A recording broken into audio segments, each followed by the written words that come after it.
Alafia, I'm Baba Ifamuyiwa, and I've been asked to do this videotape. It will represent a series of many videotapes I will do. Many of my godchildren or many people who are coming into the religion or the tradition of Ifa, they had so many questions, and I am hoping that this video can shed some light on some of those questions. One of the basic questions that I ask is, Baba, do you practitioners in Ifa, do you believe in God? And it's a very good question. Yes, we believe in God. Do we believe in a single God? Yes, we do. We believe in Almighty God, which we call Oludumare, Almighty God. And I'm going to try to do a comparison with Christianity just to give you perspective, correlation, to give you perspective. For example, in the Yoruba tradition, we have Oludumare, which we call Almighty God. In the Christian tradition, religion, they have Almighty God, which they may call Jehovah God or whatever name they would give, but it's Almighty God. Then next to Almighty God in Christianity is Jesus, if I'm correct. And in Ifa, the Yoruba tradition, the next to Oludumare is Orumila. Some people say Orula, but it's Orumila who would be next. So I'm giving you, drawing a parallel just to show you, where it stands in the Yoruba Pantheon. Then after that, you can say we have the various Orishas that carry on various tasks for Almighty God, for Oludumare. So you have Obatala, you have Eshu, you have Shango, you have Ogun, Yemoja, Olokun.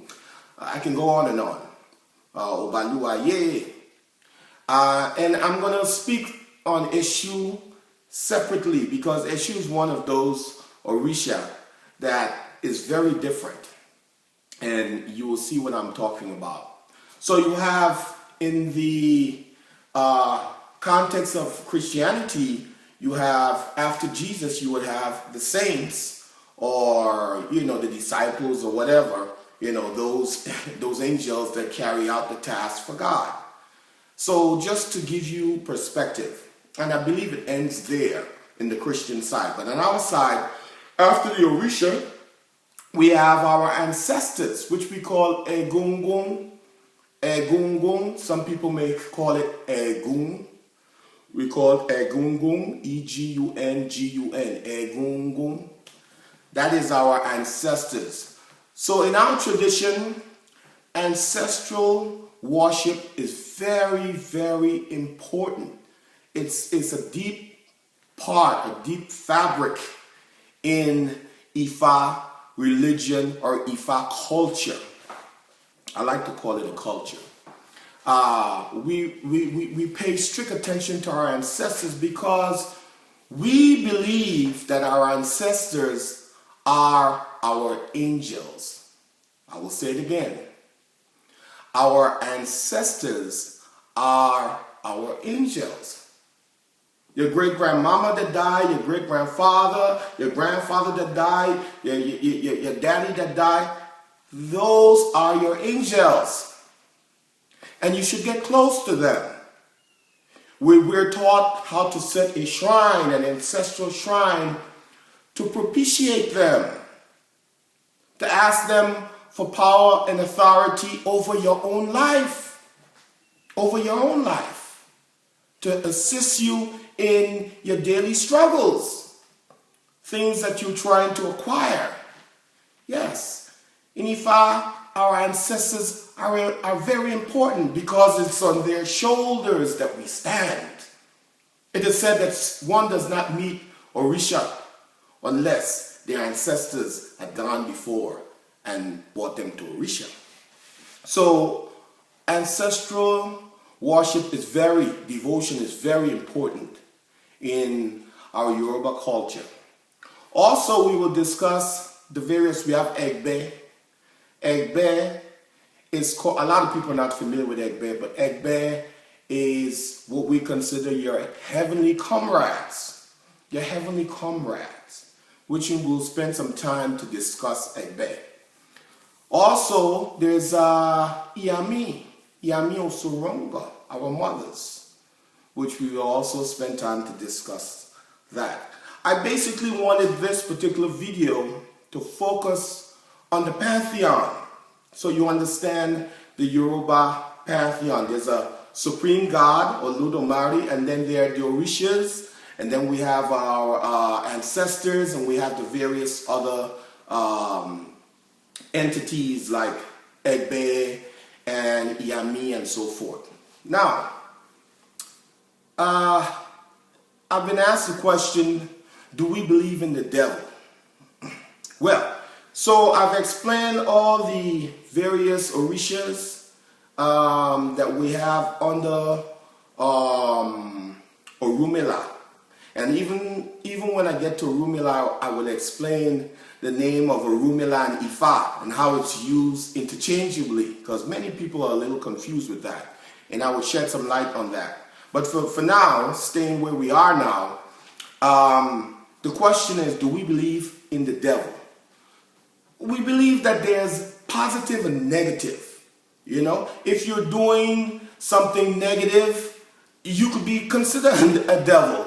You know, but not necessarily someone under the ground with a pitchfork and you know, stirring up a fire. No. You know, there's negativity and there's positivity in this universe. And they exist together. It's like the car battery. There's a positive and a negative charge. And the universe is made up like that. Positivity and negativity will always be here. What we're learning is how to navigate by the wisdom of Orunmila, the wisdom of Ifa, how to navigate through so that negativity do not submerge us. How to go by, you know, how to remove. But negativity and positivity are twins. So just so you understand, we believe that there's good and bad. The Orishas are good entities. Then the negative entities are called the Ajagun, which are the negative entities. There are various Ajaguns. Even when we look at sickness, loss, death, all of those, the 8 warlords, they are also considered part of the Ajagun, negativity. So as we get further into the various tapes, I will get into more on the Ajagun and so forth. But just for the sake of staying and just giving you perspective on the Orisa Pantheon, yes, we believe in one God and our Orishas and our Egungun, Iyami, Egbe, and so forth. And then we know on the left that there is negativity. It's there. And not necessarily we believe there's a devil per se. If you're doing evil work, yeah, you may be considered a devil. Anybody that does something evil, you can say that person is a devil, if you want to look at it that way, but not a devil per se. Then we'll discuss Eshu, which I want to spend some time on Eshu by itself, because Eshu is one of the Orisha, but very different, extremely different. And one of the reasons why Eshu is different, because Eshu is that Orisha that can go to the right and go to the left. And I will explain that further in the next tape regarding Eshu. And you can also post your questions, any questions you may have, and I will try to address them in my next video so that, you know, I can shed light on things that you may not be clear on so that you can learn and grow with this. Okay. Thank you.